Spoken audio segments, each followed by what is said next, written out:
Hi dears, good morning. എല്ലാവർക്കും നമസ്കാരം.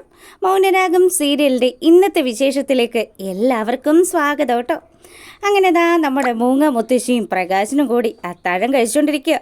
അപ്പോൾ പ്രകാശൻ കഴിക്കുന്നതിനിടയ്ക്ക് വിക്രത്തെക്കുറിച്ച് ആലോചിച്ച് കരയാൻ തുടങ്ങി. മൂങ്ങ പറയുന്നുണ്ട്, നീ എന്തിനാ മോനെ ഇങ്ങനെ കരയുന്നത്? അമ്മ, ഞാൻ അവനെക്കുറിച്ച് ആലോചിച്ചു.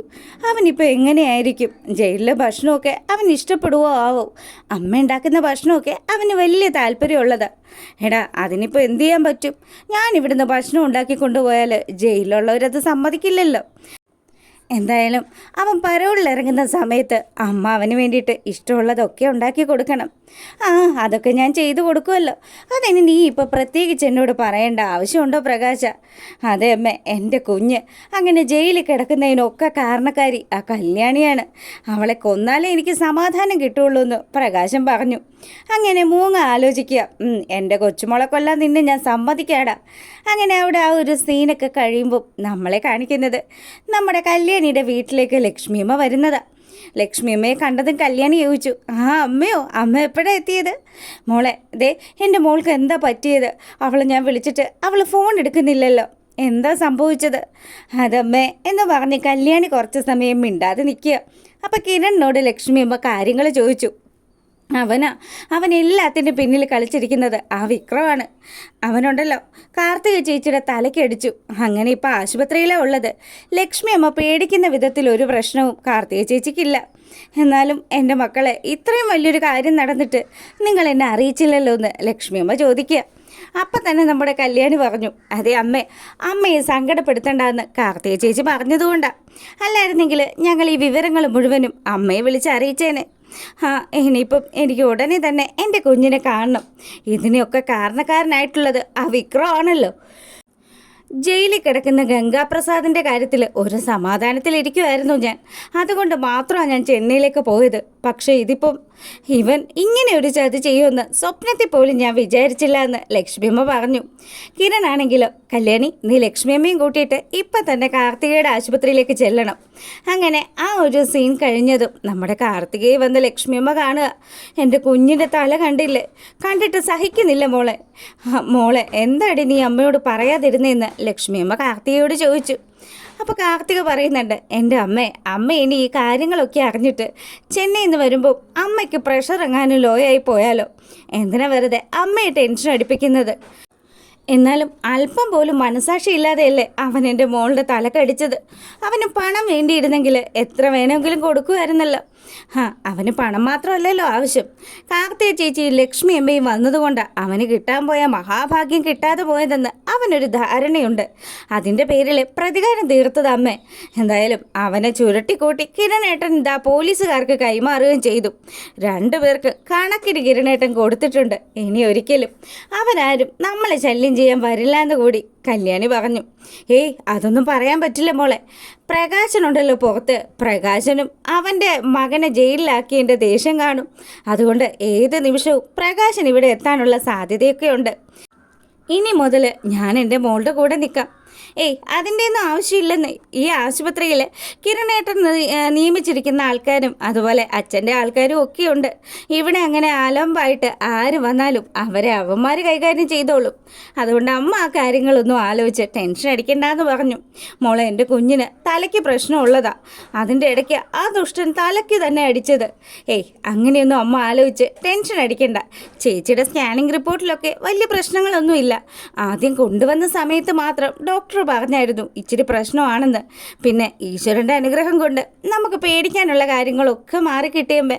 അങ്ങനെ കാർത്തികയെ കൺകുളിരെ കണ്ട് നമ്മുടെ ലക്ഷ്മിയമ്മ അവിടെ നിൽക്കുമ്പം നമ്മളെ കാണിക്കുന്നത് ഉറക്കത്തിൽ നിന്ന് എഴുന്നേൽക്കുന്ന നമ്മുടെ മൂങ്ങ മുത്തശ്ശിയെ. അപ്പോൾ പുള്ളിക്കാരി എന്തൊക്കെയോ കാര്യങ്ങളൊക്കെ പ്ലാൻ ചെയ്തുകൊണ്ടാണല്ലോ വീട്ടിലേക്ക് വന്നിരിക്കുന്നത്. പ്രകാശനാണെങ്കിൽ നല്ല ഉറക്കമാണ്. അങ്ങനെ മൂങ്ങ പതുക്കെ എഴുന്നേറ്റിട്ട് പുള്ളിക്കാരി കിടക്കുന്ന കട്ടിലിന് അടിയിൽ വെച്ചിരുന്ന ആ ഒരു ഇരുമ്പോടി കയ്യിലെടുത്തു. ഇനി ഒരിക്കലും അവൻ 2 കാലിൽ എഴുന്നേറ്റ് നടക്കരുത്. അവൻ കല്യാണി മോളെ കൊല്ലുമെന്ന്. അങ്ങനെയുള്ള അവനെ അങ്ങ് വെറുതെ വിട്ടാൽ പറ്റത്തില്ലല്ലോ എന്ന് മൂങ്ങ കാൽക്കുലേറ്റ് ചെയ്തിട്ട് പുള്ളിക്കാരി നമ്മുടെ പ്രകാശം കിടക്കുന്ന റൂമിൽ ചെല്ലുക. അവിടെ ചെന്ന് ലൈറ്റ് ഇട്ടിട്ട് കുംഭകർണൻ്റെ ഉറക്കം എന്താ സുഖമല്ലേ, നല്ല ഭക്ഷണമൊക്കെ കഴിച്ചിട്ട് അവനങ്ങ് സുഖിച്ച് കിടക്കുക. എടാ ദുഷ്ട, നിനക്ക് ഉള്ളതുമായിട്ടാണ് ഞാനിപ്പോൾ ഇങ്ങ് വന്നിരിക്കുന്നത്. നീ ഇനി ഒരു കാരണവശാലും കാർത്തിക മോളുടെയും കല്യാണി മോളുടെയും ഒന്നും പിന്നാലെ നടക്കരുത്. അങ്ങനെ പ്രകാശൻ്റെ മുട്ടുകാല് നോക്കി നമ്മുടെ മൂങ്ങ മുത്തശ്ശി ആഞ്ഞടിക്കുക. അച്ചാരം പുച്ചാരം പ്രകാശന് തല്ല് കെട്ടിക്കഴിയുമ്പോൾ പ്രകാശനാണെങ്കിൽ അയ്യോ കൊട്ടും നിലവിളിയായി. അപ്പോഴത്തേക്കിനും മൂങ്ങ മുത്തശ്ശി തൻ്റെ കലി തീർക്കുന്ന രീതിയിൽ പ്രകാശൻ്റെ മുട്ടുകാലിൻ്റെ കാര്യത്തിൽ തീരുമാനമാക്കിയിരുന്നു. പ്രകാശനാണെങ്കിൽ അമ്മയാ ഇത് ചെയ്തതെന്ന് കണ്ടപ്പോൾ ഒന്നുകൂടെ സങ്കടമായി. എന്നിട്ട് മൂങ്ങ പറഞ്ഞു, അതെ, ഇതെന്തിനാ ഇപ്പം ഞാൻ ചെയ്തതെന്ന് നിനക്കറിയാവോ? ഇന്ന് നീ കഴിച്ച ഭക്ഷണത്തിൽ വിഷം കലക്കാനിരുന്നവളാണ് ഞാൻ. പക്ഷേ അത് ചെയ്യാതിരുന്നത് ഞാൻ നിൻ്റെ അമ്മയായി പോയതുകൊണ്ടാടാ. ഇത്രയൊക്കെ ചെയ്തിട്ടും നിനക്ക് ഇനിയും കാർത്തികയും കല്യാണിയൊക്കെ കൊല്ലണം അല്ലേ? നിന്നെ ഞാൻ ഇനി മര്യാദക്ക് നടക്കാൻ അനുവദിക്കാം. ഇനിയിപ്പം ഈ മുട്ടുകാല് പോയ സ്ഥിതിക്ക് നീ ആ കുഞ്ഞുങ്ങളെ ഒന്നും ചെയ്യാൻ പോകുന്നില്ല. നീ ഇങ്ങനെ ഇരുന്ന് നിരങ്ങണമെന്ന് മൂങ്ങാമുത്തശ്ശി പറയുക. അങ്ങനെ തൻ്റെ കലി തീരുന്നത് വരെ മൂങ്ങാമുത്തശ്ശി പ്രകാശനെ പഞ്ഞിക്കിട്ടതിന് ശേഷം ആ വീട്ടിൽ നിന്ന് പതുക്കെ അങ്ങ് ഇറങ്ങിയിട്ട് ഉമ്മറത്ത് വന്നതും നമ്മുടെ മുത്തശ്ശി കയ്യിൽ ഉണ്ടായിരുന്ന ആ ഇരുമ്പോടി എടുത്ത് വലിച്ചെറിഞ്ഞു. പിന്നെ ഒന്നും നോക്കാണ്ട് അങ്ങ് നടക്കുക കേട്ടോ. അങ്ങനെ രാത്രി നമ്മുടെ കിരണും കല്യാണിയും ഒക്കെ നല്ല ഉറക്കത്തിലാണ്. അപ്പോൾ അവരുടെ വീട്ടിലെ കോളിംഗ് ബെല്ലും മുഴങ്ങി. ദീപ പോയി വാതിൽ തുറക്കുമ്പോൾ കാണുന്നത് നമ്മുടെ മൂങ്ങ മുത്തശ്ശിയെയാണ്. അമ്മയോ? അമ്മയെന്തമ്മ ഈ സമയത്ത്? സമയം നോക്കിയപ്പോൾ 12 മണിയൊക്കെ കഴിഞ്ഞിട്ടേ ഉള്ളൂ. അയ്യോ, അമ്മ ഇതെങ്ങനെ ഇവിടെ ഈ സമയത്തെത്തി? മോളെ എന്ന് പറഞ്ഞ് നമ്മുടെ മൂങ്ങ കാര്യങ്ങളൊക്കെ പറയാൻ തുടങ്ങിയതും കിരണും കല്യാണിയും കൂടി അങ്ങോട്ട് വന്നു. അല്ല, അമ്മുമ്മ എന്താ ഈ സമയത്ത്? എന്താ പറ്റിയത്? എൻ്റെ മോളെ, ഞാൻ ആ പ്രകാശൻ്റെ മുട്ടുകാല് തല്ലി ഒടിച്ചടി. ഇന്നലെ മുഴുവനും ഞാൻ അവൻ്റെ കൂടെ അവൻ്റെ വീട്ടിലായിരുന്നു. അവൻ ഇഷ്ടമുള്ള ഭക്ഷണമൊക്കെ ഉണ്ടാക്കി കൊടുത്തിട്ട് ആ ദുഷ്ടൻ്റെ കഥ കഴിക്കാമെന്നാണ് ഞാൻ ആദ്യം ആലോചിച്ചത്. പക്ഷേ എത്രയൊക്കെ വന്നാലും പെറ്റ വയറല്ലേ, അത് താങ്ങാൻ പറ്റില്ലല്ലോ. അതുകൊണ്ട് മാത്രമാണ് അവൻ്റെ മുട്ടുകാല് ഞാൻ തല്ലി ഒടിച്ചത്. അവൻ്റെ ഇടത് കാല് പോയി എന്നുള്ള കാര്യത്തിൽ ഇനി ഒരു സംശയവും വേണ്ട. അപ്പം അയാൾ തന്നെയാണോ ആ വീട്ടിലുള്ളത്? അവനെ തല്ലിയതിന് ശേഷം ഞാൻ ആ ബാലനെ വിളിച്ച് വിവരങ്ങളൊക്കെ പറഞ്ഞിട്ടുണ്ട്. എന്തായാലും ബാലൻ അവിടെ എത്താതിരിക്കില്ല. അങ്ങനെ മൂങ്ങ ഈ കാര്യങ്ങളൊക്കെ പറഞ്ഞു. വഴിയിൽ വെച്ച് ഞാൻ ബാലനെ കണ്ടിരുന്നു. ബാലനോട് പ്രകാശം പറഞ്ഞത് എന്താണെന്നോ? കല്യാണിയെയും കാർത്തികയെയും കൊന്നതിന് ശേഷം സമാധാനമായിട്ട് ജയിലിൽ പോയി കിടക്കുമെന്ന്. തൻ്റെ മകനെ ജയിലിലാക്കിയതൊക്കെ കല്യാണിയാണെന്ന്. അങ്ങനെയുള്ള അവനെ ഞാൻ ഇങ്ങനെയെങ്കിലും ചെയ്യണ്ടേ മോളെ?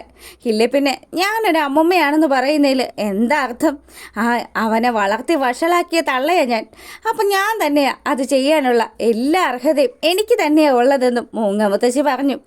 അമ്മ, എന്നാലും ഇതിച്ചിട്ട് കടന്നു പോയല്ലോ. അമ്മയ്ക്ക് എങ്ങനെ ഇതിനൊക്കെ സാധിച്ചുവെന്ന് ദീപ ചോദിക്കുക. മോളെ, നീയാണിത് ചെയ്യുന്നതെങ്കിൽ നീ ഇനി ജയിലിൽ പോകേണ്ടി വരില്ലേ? പിന്നെ ഈ വയസ്സാം കാലത്ത് കുഴിയിലേക്കും കാല് നീട്ടിയിരിക്കുന്ന എനിക്കെന്തെങ്കിലും സംഭവിച്ചാൽ തന്നെ അതിലെനിക്ക് വലിയ സങ്കടമൊന്നും ഇല്ല മോളെ. അതിനും വേണ്ടി എൻ്റെ ഈ കൊച്ചുമോളെ ഞാൻ ദ്രോഹിച്ചിട്ടുണ്ട്. അങ്ങനെ കല്യാണിയും കിരണും എല്ലാവരും വലിയ സങ്കടത്തിൽ നിൽക്കുക. അപ്പം ദീപയ്ക്കാണെങ്കിൽ മനസ്സുകൊണ്ട് നല്ല സന്തോഷമുണ്ട്, പ്രകാശൻ്റെ മുട്ടുകാല് തല്ലി ഒടിച്ചല്ലോ. പക്ഷെ കല്യാണിയും അതുപോലെ കിരണും കൂടി ചിന്തിക്കുന്നത് ഇനി ഈ മൂങ്ങ മുത്തശ്ശിയെ പൊക്കാനായിട്ട് പോലീസുകാർ വരുമോ എന്നുള്ള കാര്യമാണ്. പ്രകാശൻ എന്തായാലും കണ്ടതാണല്ലോ അമ്മ തന്നെയാണ് അയാളുടെ മുട്ടുകാല് തല്ലി ഒടിച്ചതെന്ന്. അതുകൊണ്ട് തന്നെ അമ്മയ്ക്കെതിരെ പ്രകാശൻ കേസ് കൊടുക്കാനുള്ള സാധ്യതയൊക്കെ ഉണ്ട്. അങ്ങനെ ഒരു കേസ് വന്നു കഴിഞ്ഞാൽ മൂങ്ങ മുത്തശ്ശി പ്രതിയാകുമെന്നുള്ള കാര്യത്തിൽ ഒരു സംശയമില്ല. അതുകൊണ്ട് തന്നെ നമ്മുടെ കിരണും കല്യാണിയും കൂടി ദീപയോട് പറഞ്ഞു, അമ്മേ ഒരു കാര്യം ചെയ്യും, അമ്മുമ്മയും കൂട്ടിയിട്ട് അകത്തേക്ക് പോ, അമ്മുമ്മ ഒന്ന് കിടന്ന് ഉറങ്ങട്ടെ. അമ്മുമ്മയുടെ മുഖത്തൊക്കെ നല്ല ക്ഷീണമുണ്ട്. അങ്ങനെ നമ്മുടെ ദീപ അമ്മ വാന്ന് പറഞ്ഞ് അമ്മയും കൂട്ടിയിട്ട് റൂമിലേക്ക് പോവുക. ഈ സമയമാണെങ്കിൽ കല്യാണിയോട് കാര്യങ്ങളൊക്കെ സംസാരിക്കുക നമ്മുടെ കിരൺ. അതെ കല്യാണി, മുത്തശ്ശിയെ പൊക്കാനായിട്ട് പോലീസുകാരിവിടെ വരാനുള്ള സാധ്യതയൊക്കെയുണ്ട്. അയ്യോ കിരണേട്ടാ, ഇനിയിപ്പോൾ എന്ത് ചെയ്യും? ചെയ്യാനൊന്നുമില്ല. അങ്ങനെ അവർ കൊണ്ടുപോയി കഴിഞ്ഞാൽ തന്നെ കോടതിയിൽ കേസായാൽ നമ്മൾ വേണം മുത്തശ്ശി ഇറക്കാനുള്ള കാര്യങ്ങളൊക്കെ ചെയ്യാനായിട്ട്. നീ അതൊന്നും ആലോചിച്ച് ടെൻഷൻ അടിക്കുകയൊന്നും വേണ്ട. എന്തായാലും മുത്തശ്ശിയെ ഒരു നിയമത്തിന് മുന്നിലും നമ്മൾ വിട്ടുകൊടുക്കില്ല കിരണേട്ട. എന്നാലും ആ മുത്തശ്ശിയുടെ കാര്യം വലിയ കഷ്ടമാണല്ലോ. ഇത്രയൊക്കെ ചെയ്തെങ്കിൽ നമ്മളോട് എന്തുമാത്രം ആത്മാർത്ഥതയുള്ളത് കൊണ്ടായിരിക്കും. അതെ, നിന്റെ അമ്മൂമ്മ പൂർണ്ണമായും മാറിക്കഴിഞ്ഞിരിക്കുന്നു കല്യാണി. അവരുടെ ആ പഴയ ദുഷ്ട സ്വഭാവമൊക്കെ മാറി അവരിപ്പോൾ നല്ലൊരു അമ്മയായി മാറിയിരിക്കുക. അതുകൊണ്ടാണല്ലോ സ്വന്തം മകൻ ഇത്രയും വലിയ പ്രശ്നക്കാരനാണെന്ന് കണ്ടിട്ടും ആ മകൻ്റെ മുട്ടുകാല് തല്ലി ഓടിക്കാനുള്ള ധൈര്യവും ചങ്കുറപ്പും കാണിച്ചത്. ഇനി ഒരു കാരണവശാലും ആ അമ്മ സങ്കടപ്പെടാനേ പാടില്ല.